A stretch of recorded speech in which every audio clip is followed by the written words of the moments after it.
Hey guys, it's Ghosty. Welcome back to my channel, and today I'm going to be ranking the Scream series.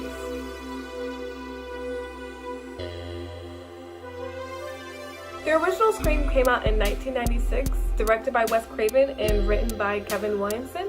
It's known for its meta-horror elements and what that did for 90s horror and for the horror genre in general. Scream. Scream is not only my favorite Scream movie, but it's also one of my all-time favorites. It took me some time to get there. I was a senior in high school when I got into Scream. And that's when I started to like Scream, but I really got into Scream about 2 summers ago when I just decided to binge the whole series altogether. And I was like, this is up there. I love Ghostface. The reason why I didn't really care too much for it before is because growing up, I pretty much only digged supernatural films and zombie films. The serial killer movies that I liked were the more common ones like Freddy, Jason, Michael Myers. But pretty much everything else, if there was like a serial killer, I was like, it's stupid. Humans aren't scary. Ghosts are. Anyway, so I didn't think that Scream was scary, but that is not why I like Scream. Scream is scary, but I like Scream because I love meta horror.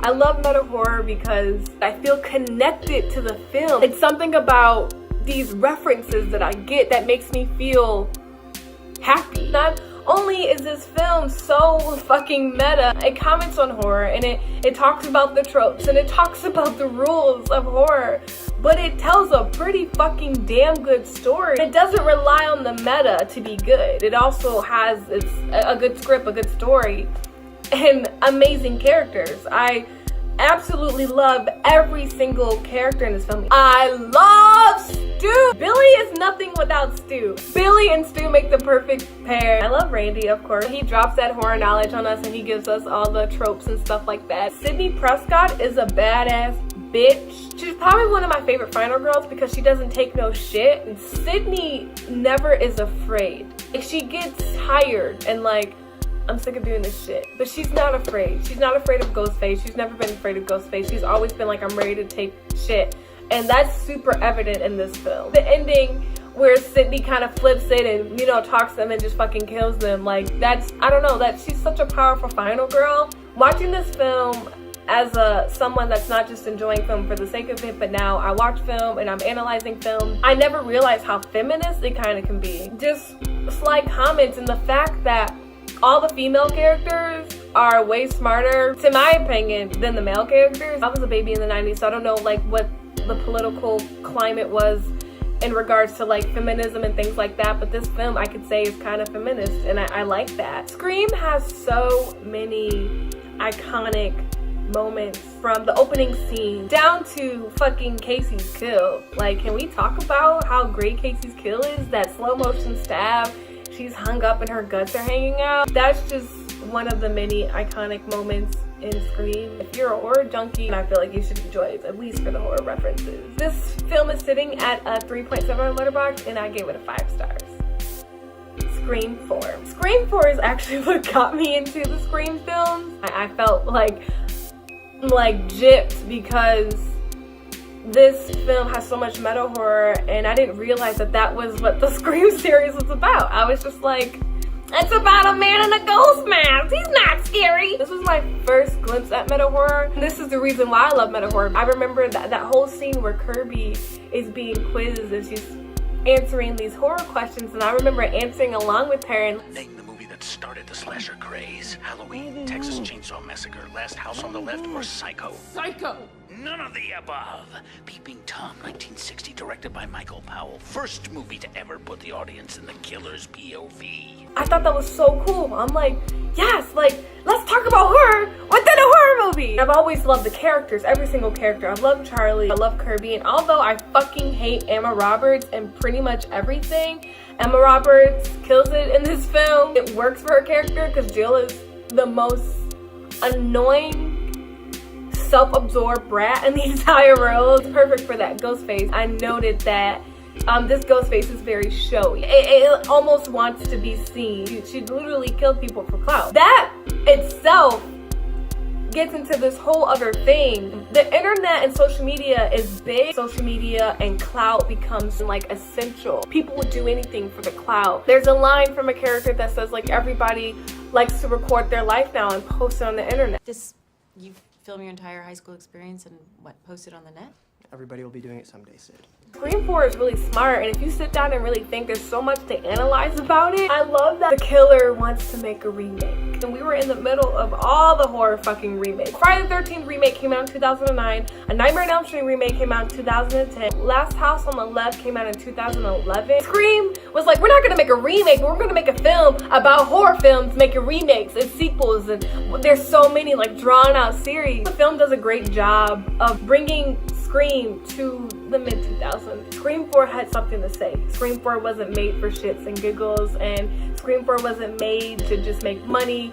Scream 4 wasn't made to just pull audiences in because it's a big franchise. I must mention, there is one thing I fucking absolutely hate about this film. This ugly ass, weird ass, dream filter ass they got over. Maybe if I was watching fucking Tinkerbell, but I'm watching Scream, I'm watching a horror film, I want a dirty, gritty filter. I don't know if it was like a specific choice. I don't fuck with it. I gave this film a 5 stars in Letterboxd, and it's sitting at a 3.1 on Letterboxd. Scream 2. I like Scream 2. There's a lot of like unnecessary scenes that I feel like it could go without. The whole scene with the boyfriend singing and they kiss and he gives her love. I fucking hate that scene.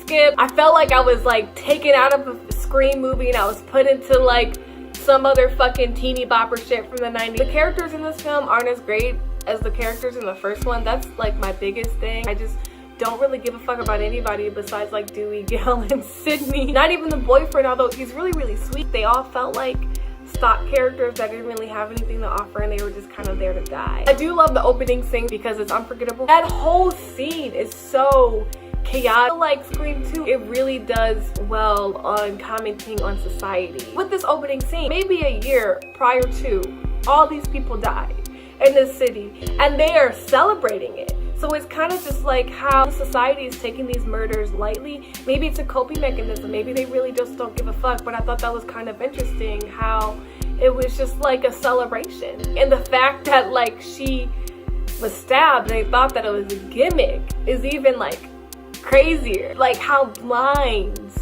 the society is to the real horrors of life. This is kind of like how society reacts to horror. I'm not really sure what was the political climate at this time as far as like violence. I don't know what was happening. This killer's motive was like, the movies made me do it. That's what they're trying to do. They're commenting on how the society reacts to horror. We take it lightly or we outrage and we kill. I like it, but also like I like Scream because it was meta.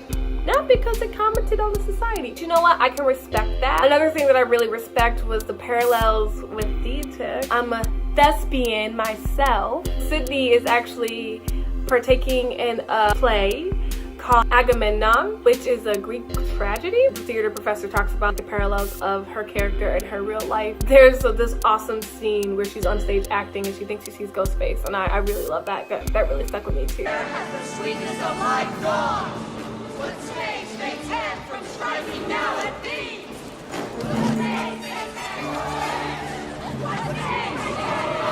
Scream 2 is a good movie, just not one of my favorites. And there's some things I just don't really care about that's in it. I gave it 3.5 stars and it's currently sitting at 3.1 on Letterboxd.